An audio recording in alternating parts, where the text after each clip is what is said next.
All right, another spark and another build. We're tuned to the Weave Core. We've talked about the titans that build the world, the ones that burn it, and the ones that reclaim it with nature. But what about the titans that hold it all together? The invisible systems that allow the giants to fight. Today, we're shifting our focus from the front lines to the lifelines. We're not talking about overwhelming power or regional dominance. We're going deep on the unsung backbone of the entire Titan faction, the supporting trio. The ones who work in the shadows of the forge. The silent spine of the whole operation. But before we dive into these strategic anchors, let's reset. Let's ground ourselves in the fundamentals. For anyone new to the game, you might be wondering what a turn even looks like. It's the rhythm of the game, a 6-step process that is the foundation for every single action. It's simpler than you think, but its mastery is everything. So how do you play Tools and Titans? Easy. Draw your cards, charge your energy, build your field, act with your powers, clash with your Titans, end your turn. 6 steps, 1 epic battle. Keep that rhythm in your head, because every Titan we discuss today, Menderis, Logisthex, and Aetherlin, they don't just operate within those 6 steps. They bend them, they refine them, they perfect them. Okay, so let's start with the big question. Who are the supporting trio? When I think of Titans, I think of these mythic figures shaping metal or channeling storms. This feels different. And it is. The supporting trio consists of 3 highly specialized Titans. Their tradecraft isn't about forging structures or waging war directly. It's about healing, about efficiency, and about the subtle flow of the game itself. They are the connective tissue of the Titan pantheon. So not builders or brawlers.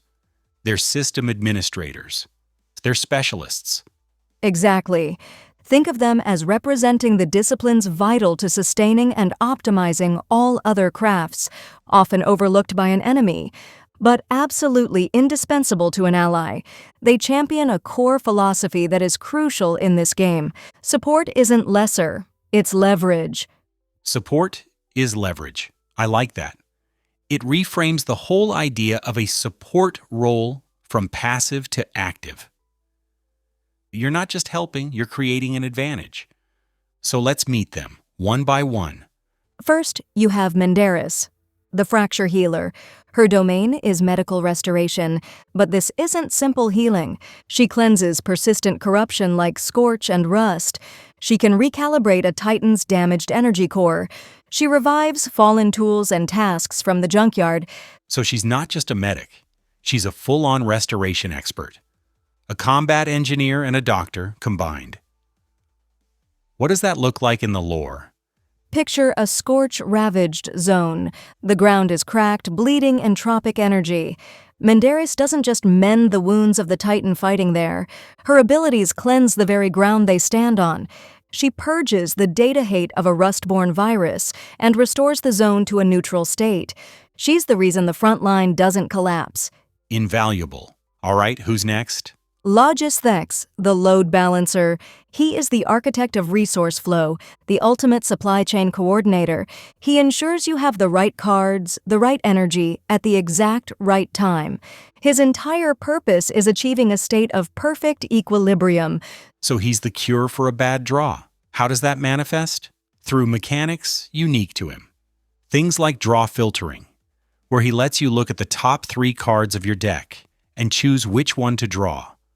Or resource rebalancing. Say your opponent forces you to discard your hand. A Logisthex tool on the field might let you draw 2 new cards as a reaction. He turns your opponent's disruption into your advantage. He is the master of reactive efficiency, a strategist's dream. He doesn't win the game, he makes it impossible for you to lose by misfortune. And the third? The one you called the intuitor? Aetherlin. She is the most esoteric of the 3, the subtle master of perception, foresight, and decision sequencing. If Logisthex manages the flow of resources, Aetherlin manages the flow of time. Okay, that's a big claim. How does she manage time? She lets you see what's coming and react before it happens. Aetherlin has abilities that let you look at your opponent's hand or the top card of their deck. She has echo cards, traps that lie in wait. For example, an echo might read, "When the opponent plays a flux card, cancel its effects and draw a card." She messes with your opponent's plans in ways they can't predict. She attacks the decision-making process itself, the ultimate mind game. So when did this unique trio even show up in the world? They emerged later, after the Forge Accord was signed, that great pact that unified the main Titan factions. But this was before the first Rustborn breach truly threatened everything. Initially, they were seen as non-combat Titans. They managed logistics, repaired collateral damage, and mediated trade. They were the glue. So what triggered their combat awakening? The first collapse. The Rustborn forces started to gain ground, corrupting zones faster than builders could react. The front line was breaking not from a lack of power, but from exhaustion, from a failure of the supply and repair chains. That's when the trio stepped forward, not to lead the charge, but to ensure the charge could continue. Which means their homes, their domains, must be unique. Not fortresses, but hubs. Precisely. Connection over command. Menderis operates from the Metavault Oasis. It's a high-tech and fully mobile healing fortress. It moves to where the damage is worst, a beacon of restoration. Logisthex oversees the freight synapse, a massive, dizzying nexus of rail threads and aerial freight channels, the beating heart of the Titan supply network. And Aetherlin resides in the Lumenfold Expanse, a place that exists between the weave lines of reality, where echoes of foresight can be perceived. All of this incredible lore, the mobile fortresses, the foresight echoes, it all comes back to the table. It all comes back to how these Titans perform within that simple 6-step turn. It always does. Every Titan turn, draw, charge, building act, clash, end, 6 steps, infinite ways to forge your victory. And this trio gives you entirely new ways to approach those 6 steps. So let's get into the gears of it. Beyond their individual roles, how do they create new strategies? They enable entirely new deck archetypes. With Menderis, you can build a true stall or fortress deck. Your goal isn't to win, but to simply not lose. You outlast your opponent, cleansing every point of damage, reviving every fallen tool until they run out of resources. A war of attrition? And with Logisthex? You build a hand loop or combo deck. He gives you the consistency to dig for the exact pieces you need. You can build decks that cycle through themselves, drawing and playing dozens of cards in a single turn to set up an unbeatable board state. And Aetherlin creates the ultimate control deck. The ultimate, a tempo interrupt or phase prediction build. Your goal is to make your opponents turn your turn. You use her foresight and trap cards to counter their every move, making it impossible for them to establish a rhythm. You win by dismantling their strategy before it can even begin. Let's talk synergies. These 3 are supports. Who do they support best? Their applications are vast. Take Menderis. Pair her with a Titan like Constructus, who builds huge, powerful structures that are major targets. Menderis acts as his personal repair crew, keeping his creations standing against all assaults. And Logisthex must be incredible with the more complex Titans. Think of him with Drafter, a Titan who relies on specific combinations of tool cards. Logisthex is the engine that finds those tools. He ensures the combo is always ready. Or pair him with one of the Green 6. They need time to build their sustainable engines, and Logisthex guarantees they draw the resources they need to survive the early game. And Aetherlin? Who does she protect? She protects everyone. She is the ultimate defense against the game's most powerful Rustborn.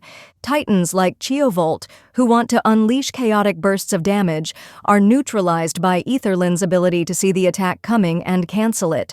She is the shield for the entire faction. So, how do you beat them? If they control healing, resources, and timing, what's the counterplay? That's the crucial question. They are powerful, but they are not invincible. Their biggest weakness is their lack of direct power. You beat them with overwhelming aggression. An aggro deck. Exactly.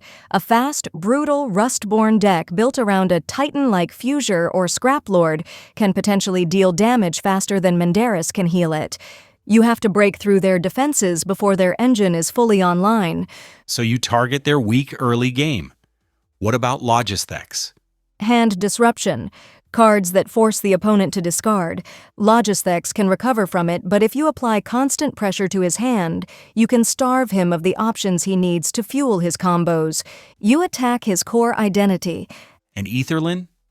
How do you beat a Titan who knows your next move? You become unpredictable. Aetherlin excels against calculated sequential strategies. She struggles against chaos, a Rustborn deck that uses random discard effects or abilities with unpredictable outcomes can bypass her foresight. You can't predict the roll of a die. This brings us to their core identity. Their narrative theme isn't conquest. It's continuity, it's wisdom and maintenance. And you see that in the campaign modes. A Menderis mission won't be destroy the enemy, it will be survive for 10 turns. A Logisthex mission is a supply chain puzzle. Deliver a resource across the map while pathways constantly shift. An Aetherlin mission might involve fixing a paradox, where the rules of the game themselves are changing every turn. They are the heroes you call when the problem isn't a monster to be punched, but a system that needs to be fixed. The silent spine, holding the world together. It proves their philosophy. Support isn't a lesser role, it's the foundation that allows for greatness, the root of any lasting victory. And in the end, no matter how complex the strategy becomes, no matter how deep the synergies and counters, it all comes back to that simple 6-part rhythm, the tradecraft of a Titan. In every match of Tools and Titans, your tradecraft unfolds in 6 simple moves: draw, charge, building, act, clash, end. Simplicity for the novice, mastery for the Titan.